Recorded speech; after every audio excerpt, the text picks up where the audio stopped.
Hello and welcome to S24 News Rundown. I am Zainab Ibrahim and here's our news in brief.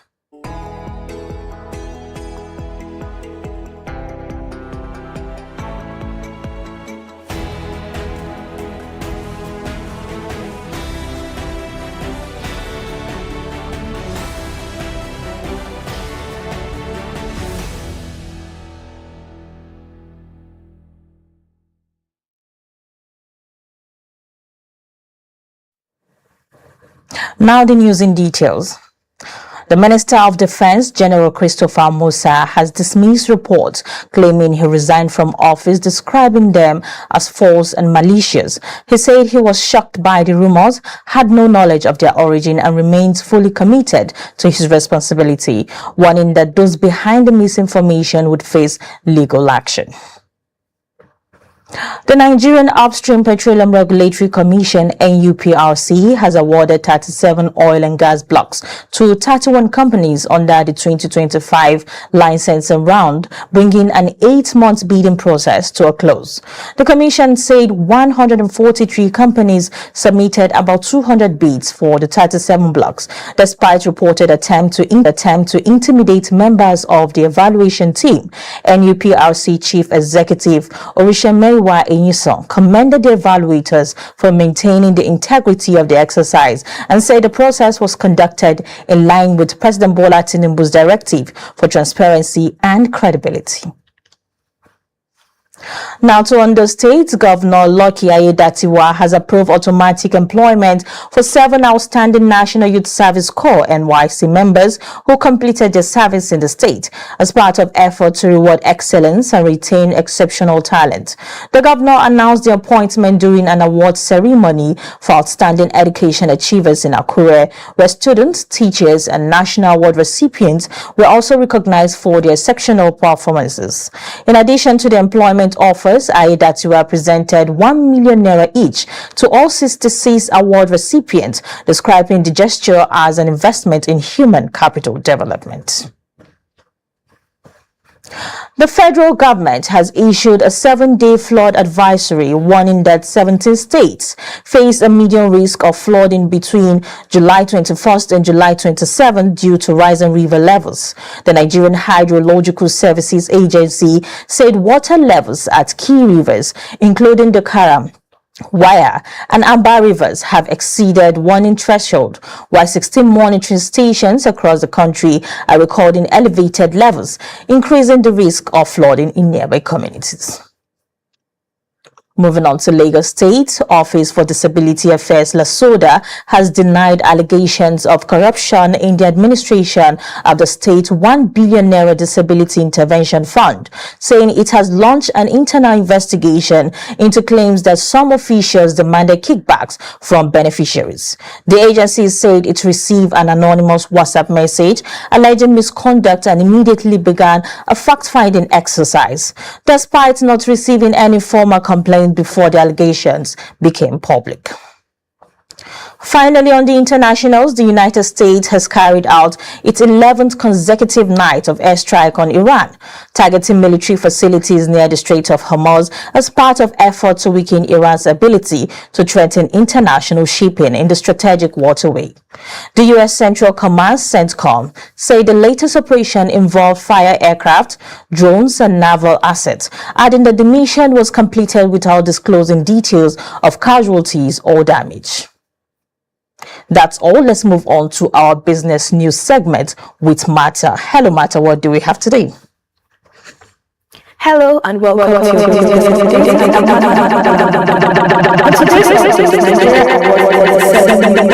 to boost production. The central bank keeps interest rates unchanged amid global inflation concerns.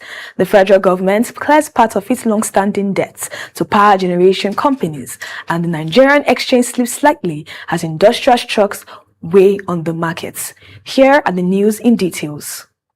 First up, Nigeria's upstream oil sector is set for fresh investment after the Nigerian Upstream Petroleum Regulatory Commission NUPRC awarded 37 oil and gas blocks to 31 companies in the 2025 licensing round. The commission says the exercise attracted about 200 bids from 143 companies, reflecting growing investor confidence.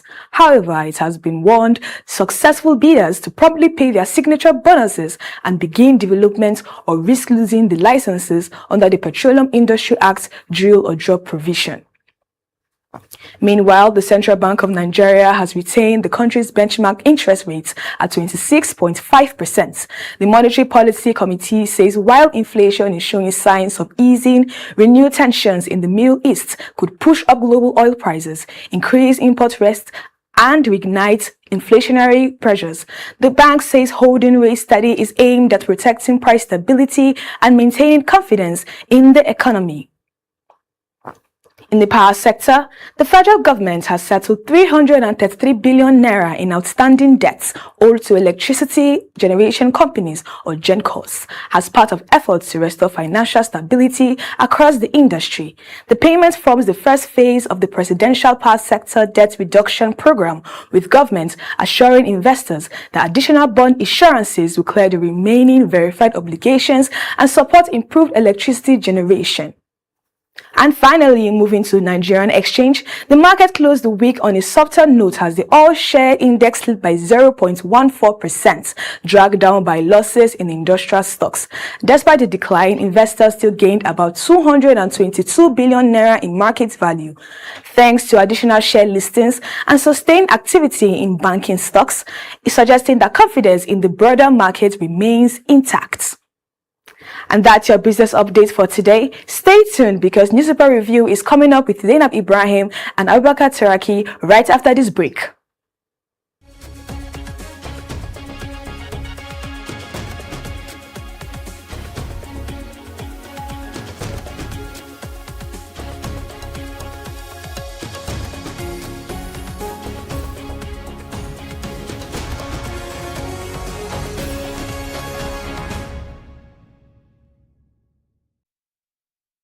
Welcome back from that break, and thank you so much, Marta, for the business news update. Now moving on to our next segment, the business news, the newspaper review rather, with Abubakar Turaki. Hello, Abubakar. Hi. Good to see you this evening. Let's quickly start with our newspaper of the day. The Vanguard front page says, reps to answer. Explain why you ignored alert on PFIPC. What do you have to say about that before I bring up my, comment? And the members of the House of Representatives have the right to at least scrutinize most of the things that are going on in this country. And I believe if they could have acted before now, maybe the thing could not even escalated to the situation. There is what we call budget defense. Maybe before that, they could have been able to at least iron out the problem that led to the establishment of promotion, foreign investment promotion council. That was the council that has fed DG. But I believe by now, if they have called the Office of the National Security Advisor to come and at least hear from them, despite the fact that the Chief of Staff to the President have actually let them knew that this is currently what is going on. Yeah. But I believe in some other places that democracy is working perfectly by now. The Attorney General, the Accountant General of the Federation, the Chief of Staff to the President, the SGF, and even the Minister of Finance, they're supposed to step down. Let them resign. Let them resign, because it's a shameful thing. It's a national embarrassment. How can a single individual? But in Nigeria, it's hard for these people to resign, especially even if they were caught hand in hand in the cases. Well, contemporary politicians, especially politicians under the ruling party, is very, very hard for them. There have been accusations how they have been looting and siphoning some public funds, but they will just sit tight in their own position. They will not resign. I would like to say that former minister of. I would like to say that this is actually a welcoming development, even if it's actually very slow. Yeah. Yes, this should be something that should have been done a long time ago. But at least we should be excited and commend them for the level of checks and balance. Let's see how these unfold. Are we really going to get to the bottom of it? Or is this just another, drama before they kill the fire. Difficult. You know, in Hausa there is what Hausa people call allura zetuno garma. So on the process of investigation, a lot of people may likely get exposed. And you know, there is what we call politically exposed person in Nigeria, and they have all right to keep their own scandal very, very low. Yeah. So maybe on the process of that investigation, they may likely sweep the file under the carpet. But and even one thing that I want you to understand, Zainab, before the former DG was arrested, I think he was arrested on a presidential on a private jet. This is to tell you the level of scandal. the scandal is beyond Nigeria. That brings me to my next question. Do you think our political leaders, especially in Nigeria, do you think they are really affected by the embarrassment of being exposed? No, they don't care.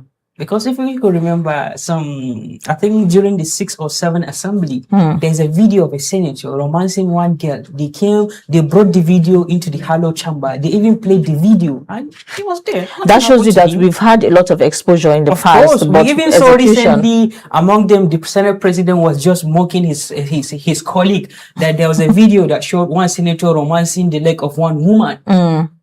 Yeah, we all saw that video. We saw that video. And they came out to say that it was just AI.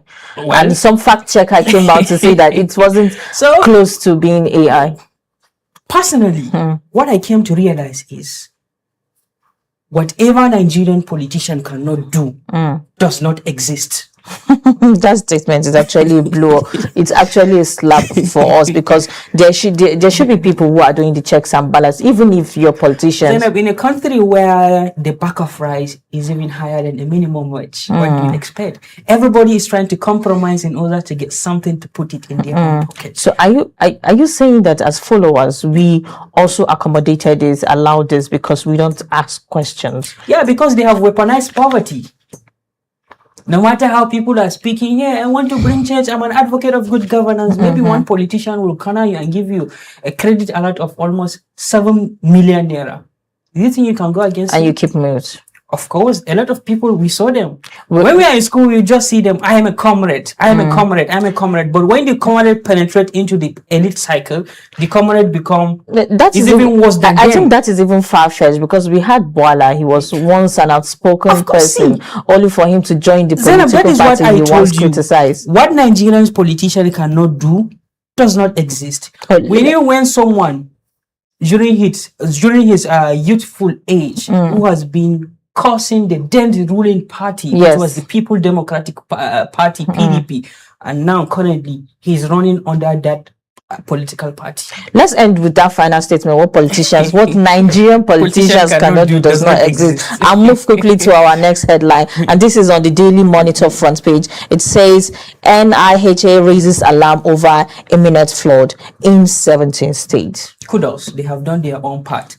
But believe me, this thing is going to happen, and nothing is going to happen. And Nigerians will suffer, and the government after that will come up with some empty promises that will not even alleviate what Nigerians are going to suffer. I'm sorry to say, but I want to go against, the alarm raised by NIHA. Yes, you say they've done their job, but this preparation should have started a long time ago. Yeah, this is the second part where you have been raising these alarms right now. The preparation should have started. Where are they going to go? You don't ask people to leave. Where are they going to stay? Of course. So now even the IDP camps are not safe. Last week, unknown gunmen went to IDP camp in Sokoto. They cutted away people there. Up to now, we are yet to hear about their rescue. There's been a lot of enlightenment about climate change. There's been a lot of enlightenment about climate change, and we've foreseen these flood issues. But we are not doing anything about it. You don't just come out to give orders or to give warnings to people. Have you seen the caliber of people you are asking to vacate their places and move out? Where are they going to? Nigeria's politicians have done harm to Nigerians. Let me give you a scenario that happened at Makowa, Niger State. The Alo Dam, that what happened at Maiduguri. Yeah. The Alo Dam. Kogi, Lokoja, some few years ago, they also experienced flooding. And now most of the state, I was paying Gombe, Benue, Bauchi, Niger, and some other states. You see, this thing has came from them. Believe me, NEMA has the sole responsibility to address that issue. Yeah. SEMA has the sole responsibility to address that issue. Local government chairman have the sole responsibility to address that issue. Local government chairmen and are even the functional. governor. But they are not going to take any measures until the flood happens. Then after the flood, they bring you some clothes and bag of. Do you know what is going to happen after the flood? They will just come and give you 20 bags of rice. Yeah. Prayer mat. Those are, you know, those are the kind of things.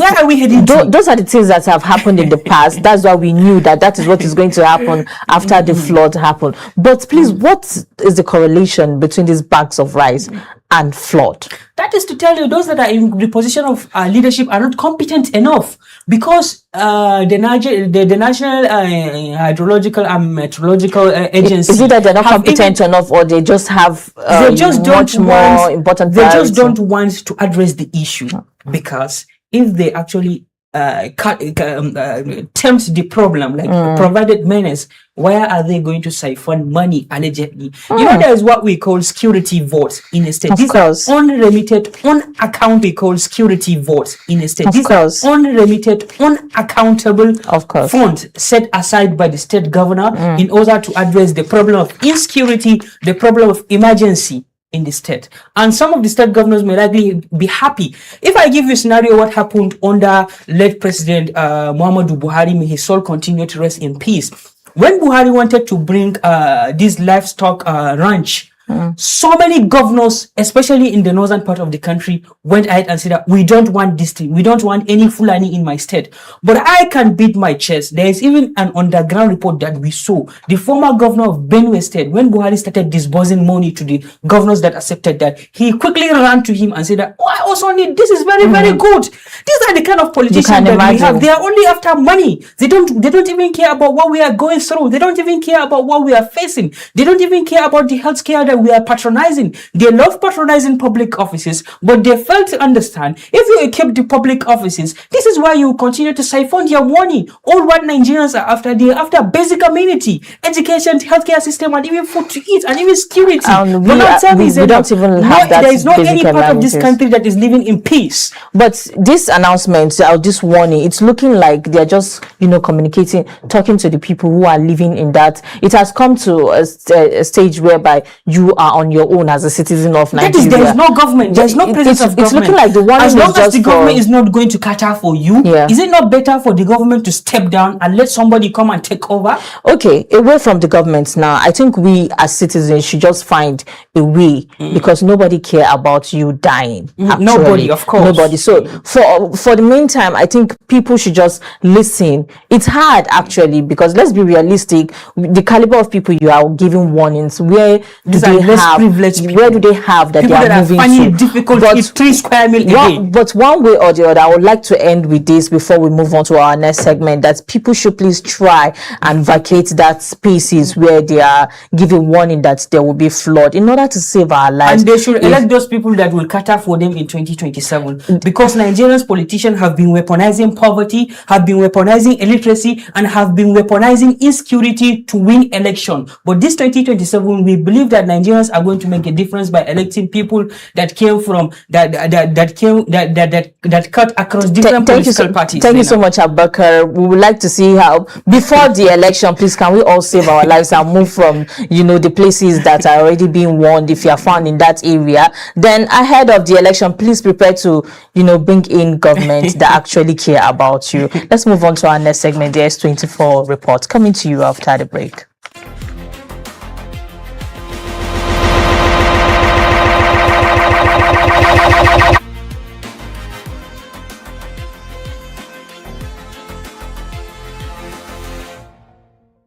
The Nigeria's 2025 Licensing Round Conference, organized by the Nigeria's Upstream Petroleum Regulation Commission, is held here at the Transcorp Hilton Event Center, where over 140 companies apply for just 50 blocks of various hydrocarbon basins. This process started last year, December.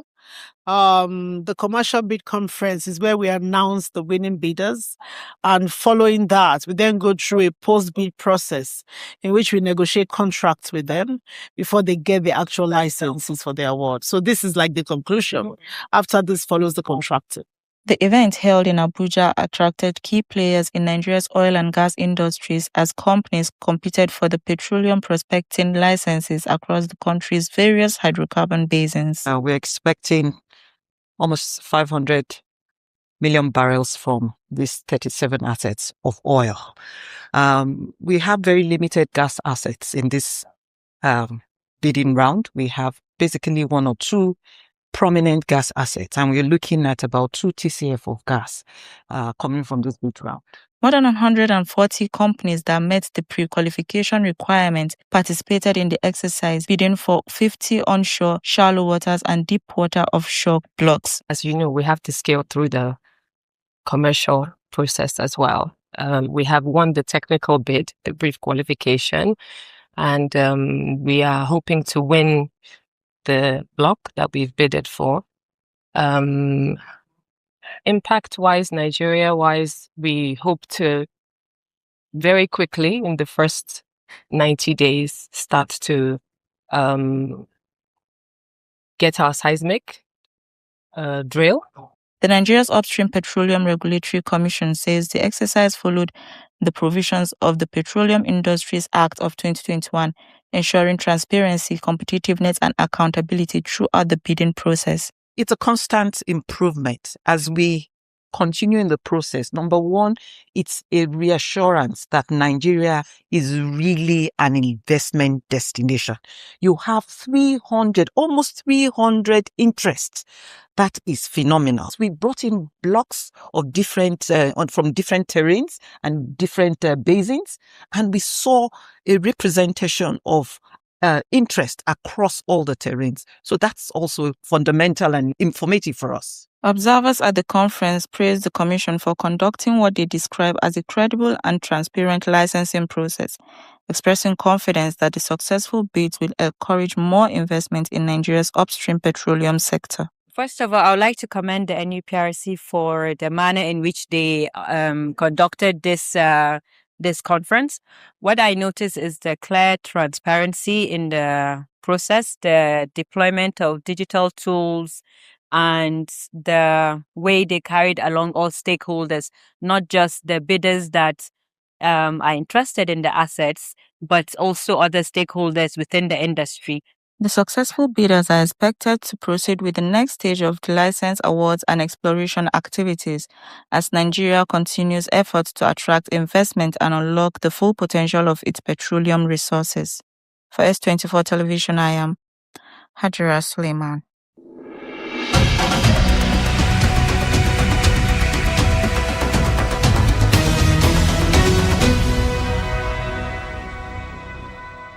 Good day and welcome to another episode of Political Arena here on S24 Television. My name is Abubakar Turaki. In today's digital age, information travels faster than ever. While social media has made it easier for people to express their own opinion and have access to news, it has also created opportunities for the spread of fake news and hate speech. False information can damage reputation, incite violence, influence elections, and undermine national unity. Hate speech, on the other hand, has a political potential. It deepens ethnic and religious coloration, political division, and threatens peace and social cohesion in our country, Nigeria. Nigeria continue to strengthen its democracy. There are increasing need to understand the legal boundaries of freedom of speech, the consequences of spreading fake information, and the possibility of both citizens and media, how they can cohabit, and what are the legal implications on that. To help us examine this important issue, we are joined by Barrister Zainab Mukhtar Ruma, a legal practitioner who will share her own experience and expert view into the law governing the hate speech, fake news, and the citizen right in our dear country, Nigeria, and what are the possible consequences of violating this law. Barrister Zainab, welcome to Political Arena here on S24 Television. Thank you very much for having me. Thank you, Barrister. Can you please introduce yourself to our audience? My name is Zainab Mukhtar Ruma. I'm a barrister and solicitor of the Supreme Court of Nigeria. I am from Katsina State, born and raised. I Okay, that's pretty Thank, much it. thank you so much, Barrister. So, Barrister, from your own legal expert and from your own legal lens, what is hate speech from the legal perspective? Well, I would say that hate speech is, you know, creating or publishing any information about a person online that violates the person, threatens the person, discriminates, or like tarnish the person's image online or offline. That is hate speech from your own legal expert. Thank you so much. So, is every false information considered as a fake speech under Nigerian law? You said Is every false statement and information considered as a fake news under Nigerian law? I wouldn't say, because there isn't a law about fake speech precisely.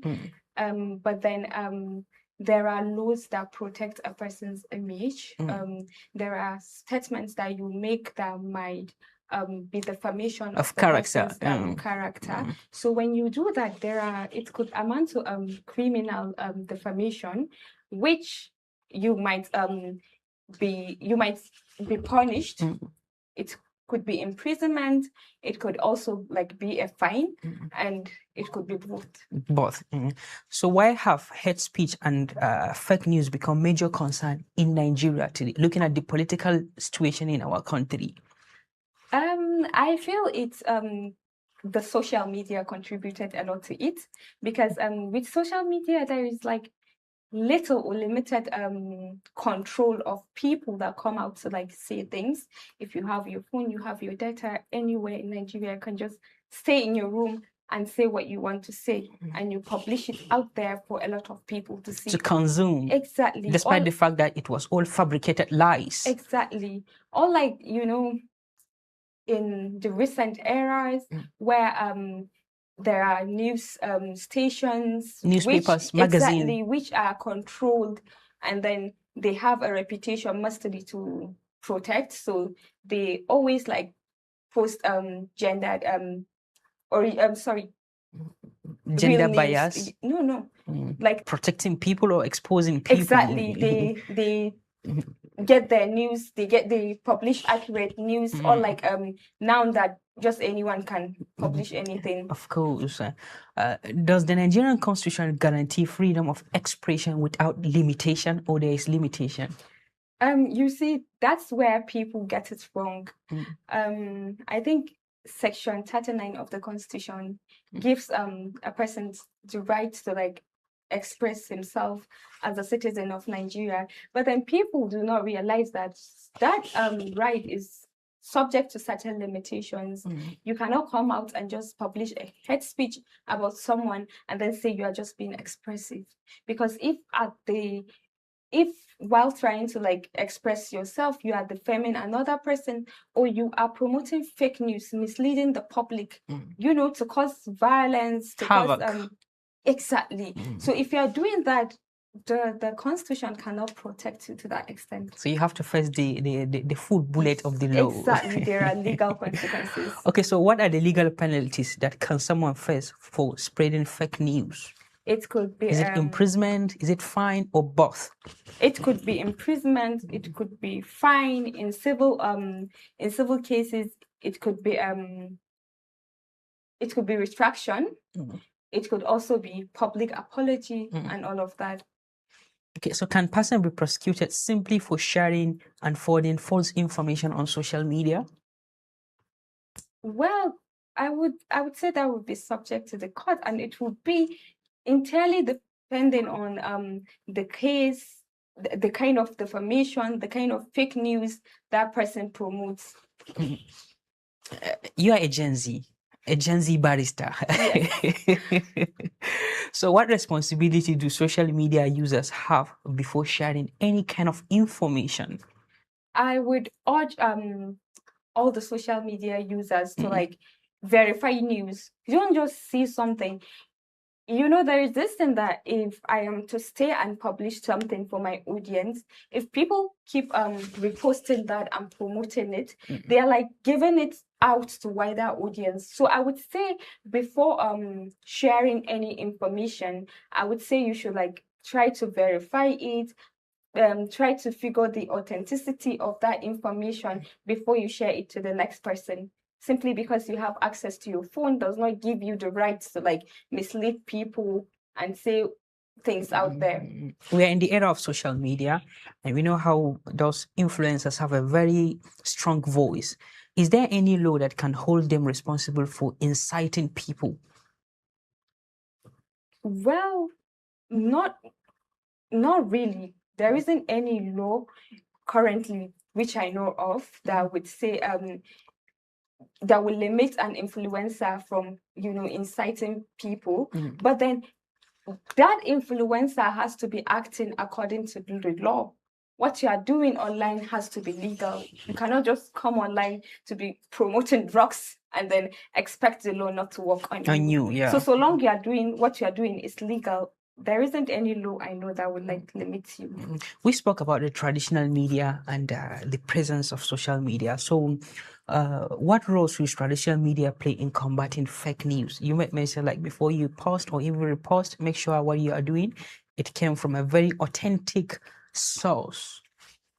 Okay, so I would say I have noticed that the traditional medias are now moving into social media, which is a wonderful thing, by the way, because since they are the channels that can be trusted, I feel the traditional media merging into social media is a good thing.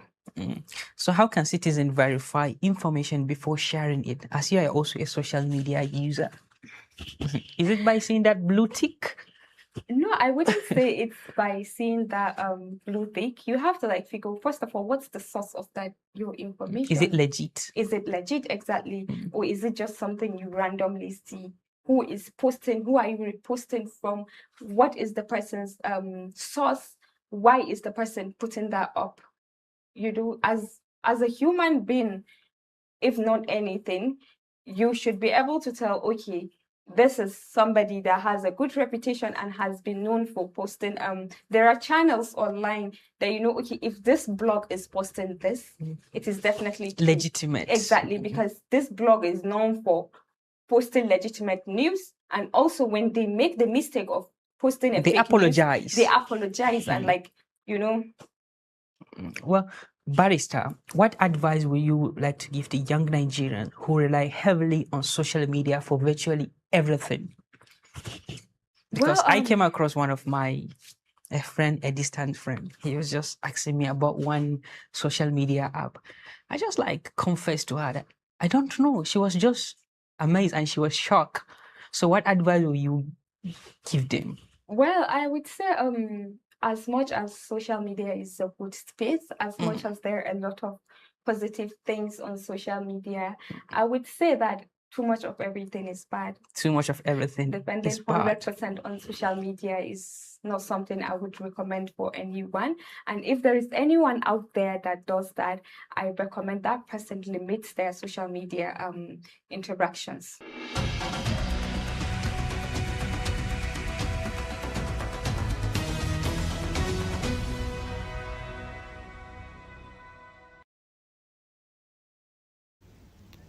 The Democratic Republic of Congo's Goma is a bustling city on the northern shore of Lake Kivu, the sixth largest lake in Africa, where largely mining, construction, and e-commerce sectors contribute to the local economy.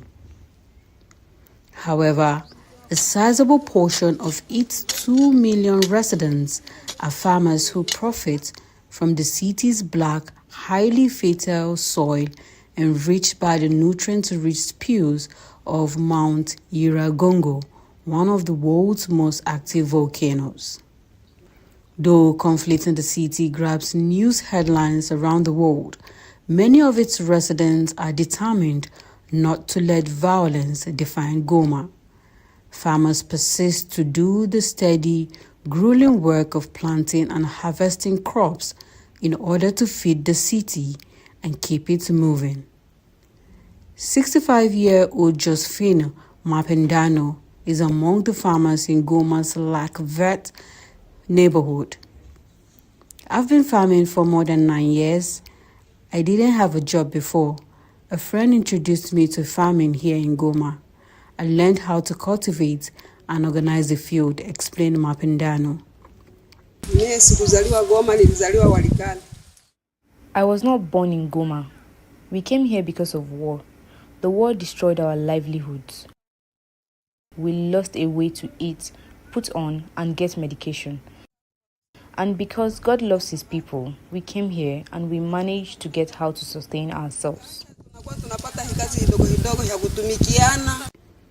She primarily plants corn and is grateful that it gives her the financial sustenance she needs to feed her family and pay for her children's school fees. A mother of 6, she left her small town community to move to Goma in search of better opportunities. I had no job. I was then called to attend a training on farming, where we were trained on various farming techniques. In Bulengo district, agronomist Menani Patient hopes that new agricultural methods will become mainstream and support the sector, which will ultimately encourage local farmers. Permaculture in particular, he said, the approach lays emphasis on sustainable, low-impact farming. Mulching with straws is a practice that he encourages. We cover the ground. In the morning and evening, we water it. The straw helps us retain water. It helps the crops to have a constant supply of water, he explained, pointing to his carefully mulched bed. That's why you see us here, taking this step to help women cultivate and maintain their fields properly. It's also so that they can earn a little money to feed their families.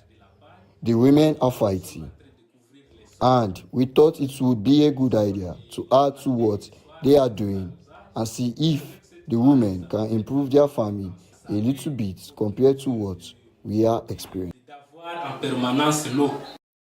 For Kakule Chandrak, professor of the Free University of the Great Lakes country, the solution lies in urban agriculture, and community training can also help meet food insecurity challenges. He noted the uniqueness of Goma's soil in comparison to nearby localities such as Sake and Minova, which enables a crop such as Amaranth Grey to be produced in Goma. Here we are in the city, but we can see that Amaranth can be grown, he said. We need to work with the people. You see, we are working with women. Students, through their learning, also inspire the people. Communities must also take charge of the fight against food insecurity, added the professor. In his workshop, he teaches farming methods such as ridge cultivation.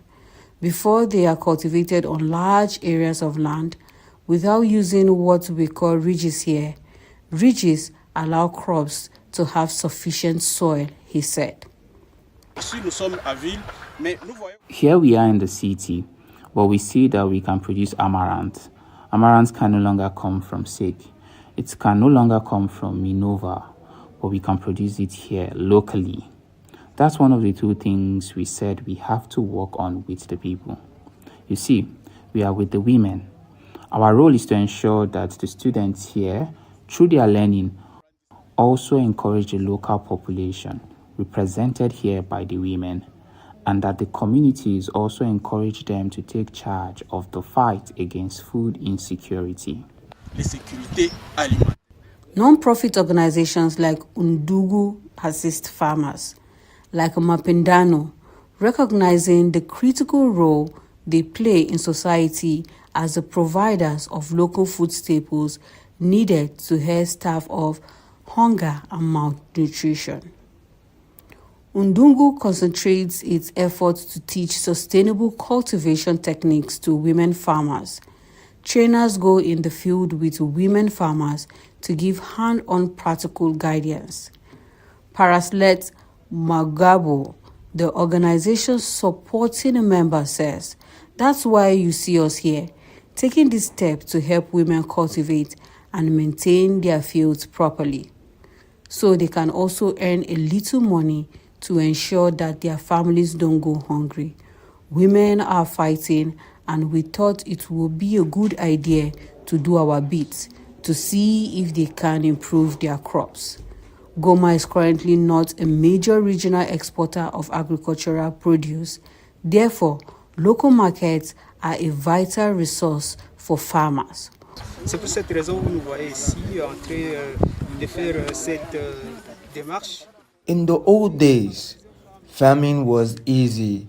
Today, the soil is no longer as fertile as it used to be because of the chemicals. Today, for every hectare cultivated, we harvest no more than 2 bags. Un peu d'améliorer leur culture par rapport à ce que nous vivons. Rwanda Journal, an independent media outlet that covers issues in the Democratic Republic of Congo, reports that several local initiatives and pilot projects are already aimed at modernizing farm. These initiatives enable producers to better understand the use of new technology, farm management, and marketing strategies to ensure the sustainability of their activities. With these useful grassroots interventions, Goma's farmers may be able to produce more and more and continue to do the best they can to nourish the people who call Goma home.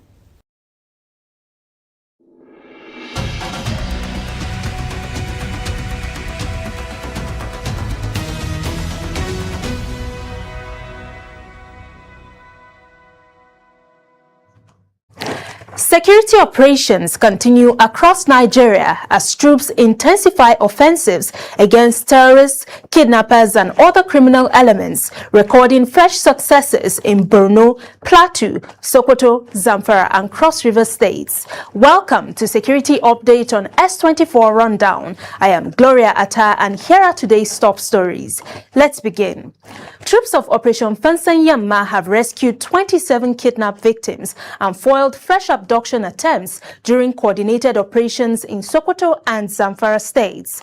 Military authorities say the operations, carried out between July 20th and 21, led to the rescue of 6 victims in Shagari, 10 escapees in Rabba, and 11 commuters after troops repelled terrorists along the Gumi-Sokoto highway. Troops also recovered rustled livestock, 3 motorcycles, and other items. The military commended the troops for their swift response and urged residents to continue providing timely intelligence to support ongoing operations against terrorists and bandits in the Northwest. Moving on to the North Central, troops of Operation Enduring Peace have arrested 4 suspected drug peddlers during a raid on a suspected drug hideout in Bassa local government area of Plateau State. The operation, carried out on credible intelligence, led to the recovery of suspected cannabis, other illicit drugs, 8 cutlasses, and 6 knives. The suspects are in military custody for preliminary investigation and will be handed over to the appropriate law enforcement agencies for further investigation and prosecution.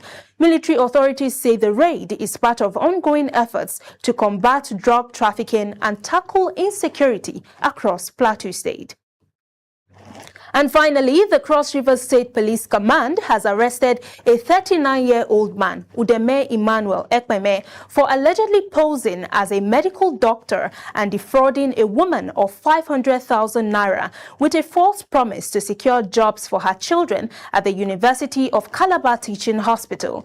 Police spokesperson ASP Sunday Eitokba says the suspect was arrested following a petition by the victim.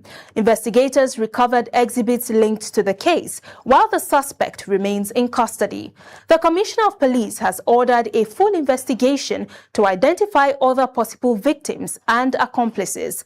Police say the suspect will be charged in court if sufficient evidence is established. And that's it from the nation's security front. Remember, stay informed, stay vigilant, and continue to support lawful efforts aimed at keeping our communities safe. Bye for now.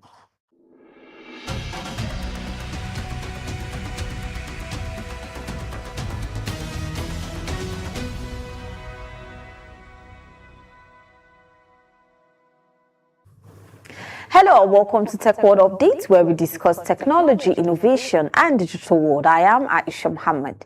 Here's what's shaping ICT from Nigeria to the global stage. Today's ICT headlines focus on improving access to digital devices in Nigeria, shaping Africa's telecommunication future, and new regulations in Europe that could redefine competition in the global technology industry. We begin in Nigeria, where the federal government is taking another step towards expanding digital inclusion. The Consumer Credit Corporation, SEDICOR, in partnership with the Federal Ministry of Communications, Innovation and Digital Economy, has officially launched the credit for laptops, internet connectivity and knowledge digital devices, otherwise known as CLICKed scheme. The initiative is designed to provide Nigerians with affordable financing to purchase locally assembled laptops, smartphones, tablets, and other digital devices, making technology more accessible while supporting local manufacturing and advancing the country's digital economy. Officials say the program is expected to improve digital access, encourage technology adoption, and create opportunities for more Nigerians to participate in the digital economy. Across Africa, Abuja is taking center stage as the continent's digital leaders gather to shape the future of telecommunications and connectivity. Nigeria is officially hosting ministers responsible for telecommunications and the digital economy alongside regulator and senior government officials from 52 African countries ahead of the 7th ordinary session of the African Telecommunication Union Conference of Plenipotentiaries, known as the CPL26. Ahead of the main conference, the Nigerian Communication Commission and senior ATU officials are holding preparatory meetings to coordinate policies and prioritize that guide Africa's digital transformation over the next 4 years. Discussions are expected to focus on digital infrastructure, artificial intelligence, cybersecurity, broadband expansion, and strengthening regional cooperation to accelerate the continent's digital economy. And onto the international stage, the European Union is tightening regulation of major technology companies. Under the Digital Markets Act, the European Union has directed Google to begin sharing certain search data with competing platforms from January 2027, while also requiring the company to open its Android ecosystem to rival artificial intelligence services by July 2027. The measures are aimed at promoting fair competition, reducing the dominance of large technology firms, and giving consumers greater choice within Europe's digital market space. Analysts say the decision could reshape how digital platforms operate globally and also regulate continued pushing for more open and competitive technology ecosystem. And that's Tech World Updates, where innovation meets impact and the future stays in focus. Do stay with us, as after the break is entertainment news updates with Khadija Muhammad. Thank you and bye for now.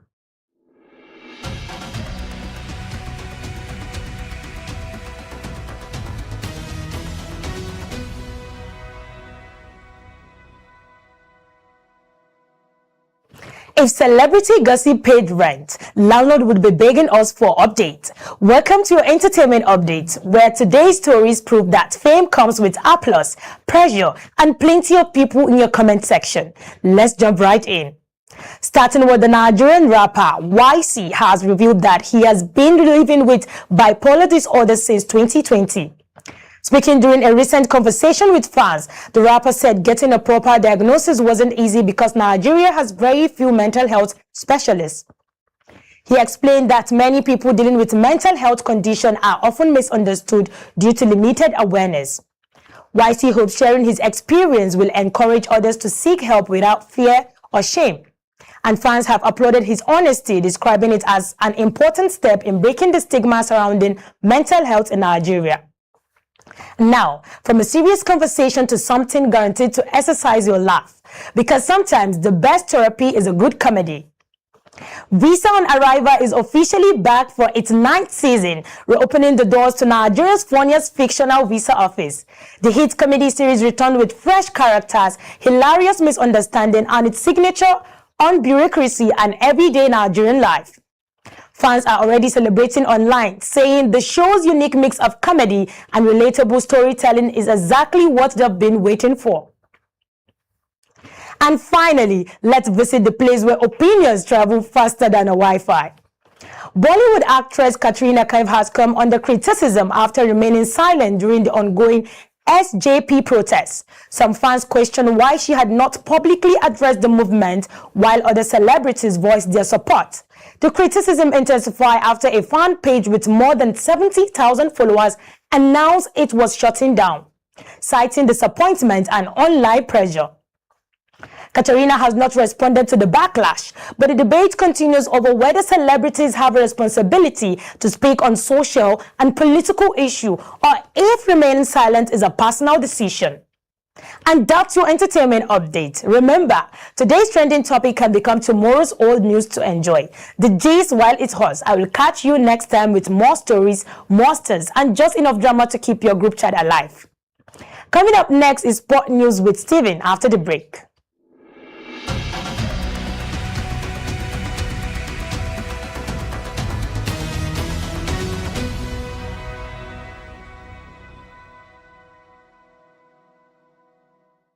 Welcome to another exciting sports update. Today, Belgium begins a brand new chapter with a familiar football name. Anthony Joshua has made a major decision about his future. Nigeria's young table tennis stars are chasing continental glory, and Real Madrid star Vinicius Jr. is making headlines for something completely off the pitch. Let's jump right in. Belgium have found their new manager. Former Netherlands captain Mark van Bommel has agreed to become the new head coach of the Red Devils.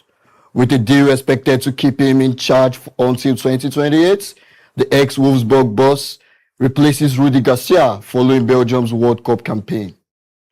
Van Bommel enjoyed great success in Belgium after leading Antwerp to a historic lead and cup double, and now faces the challenge of rebuilding the national team ahead of UEFA Euro 2028 qualifiers. The Red Devils will be hoping the Dutchman can guide them back among Europe's elites. Now to boxing. Anthony Joshua has revealed he ain't ready to hang up his glove yet. After previously considering retirement, the former two-time heavyweight champion is now aiming to extend his career by another 30 years. Joshua's renewed motivation comes after recovering from a tragic car accident in Nigeria that claimed the lives of two close friends. The British Nigerian boxer is set to return to the ring this weekend against Albania heavyweight Christian Perenga in Saudi Arabia. If all goes according to plan, fans could finally get a long-awaited blockbuster showdown between Joshua and Tyson Fury later this year. Over to table tennis. Nigeria's youngsters are just one step away from the finals at the 2026 ITTF African Youth Championships in Ghana. The country's under-15 girls, under-19 boys, and under-19 girls team have all reached the semi-finals after a series of impressive performances. One of the biggest moments came from Quadri Atuan, who staged a stunning comeback from 2 games down to defeat Ghana's Israel Akili and help Nigeria sweep the host 37. Nigeria will now battle Egypt, Tunisia, and Algeria for places in the final as they continue their quest for continental titles. And finally, Real Madrid and Brazilian winger Vinicius Jr. has become the latest football star to spark conversation on social media. Reports in Brazil claims the 26-year-old recently underwent a cosmetic chin ammunition procedure designed to give his jawline more definition. The photos have generated plenty of reactions online, with fans quick to notice the change in his appearance. While it's not football related, it's certainly one of the biggest talking points of the pitch this week. That's all for today's sports updates. From Belgium's new era under Mark van Bommel to Anthony Joshua's renewed hunger, Nigeria's rising table tennis stars, and Vinicius Jr.'s new look, it's been another fascinating day in the world of sports. Thanks for watching, and we'll catch you in the next sports update. Coming up next is PG News after the break.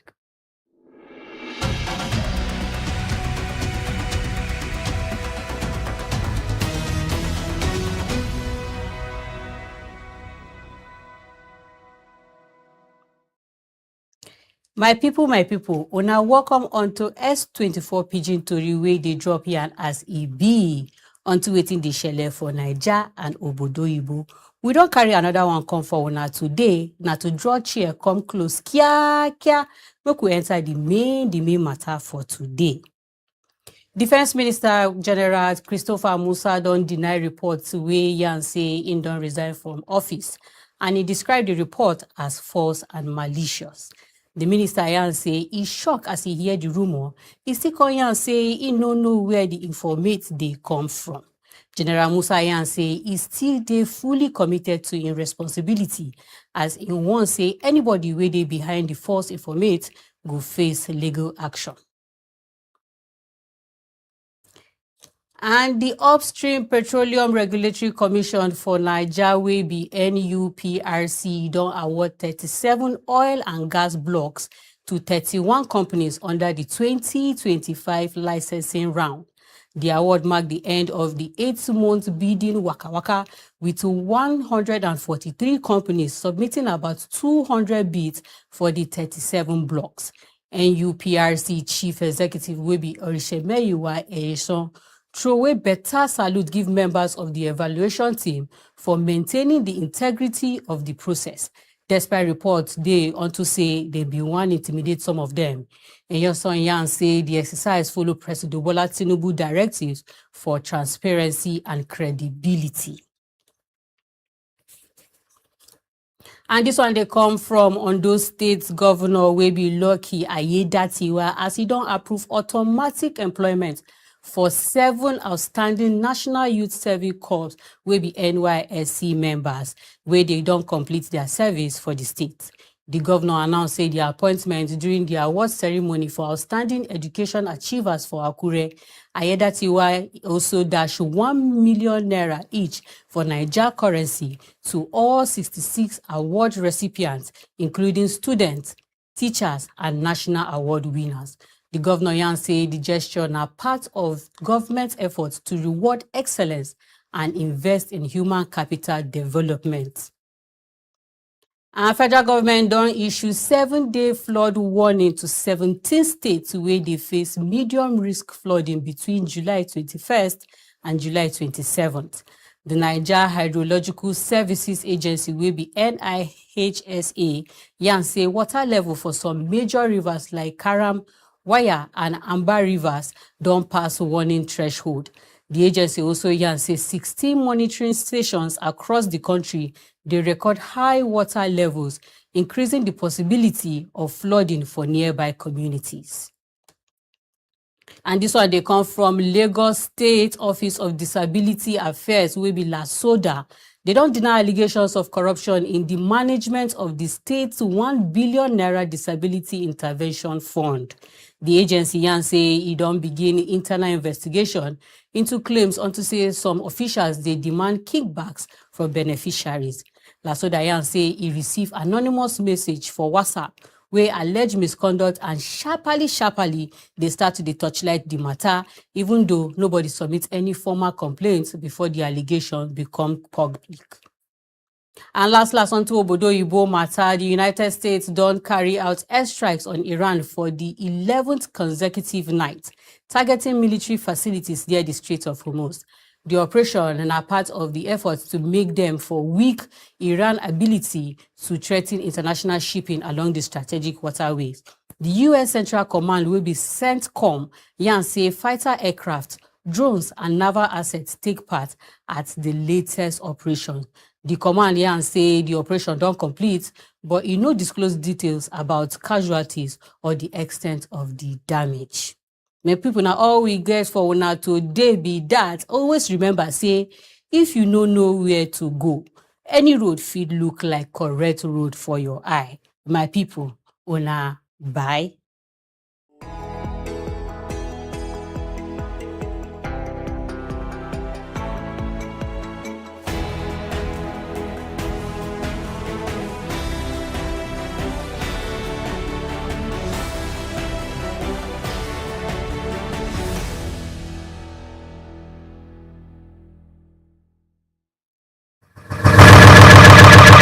Thank you so much, Hadiza Galadima, for that version of our news. With this, we've come to the end of S24 News Rundown. Do join us tomorrow, same time, as you follow us on all our social media platforms at S24 Television. My name is Zainab Ibrahim. Do have a lovely day.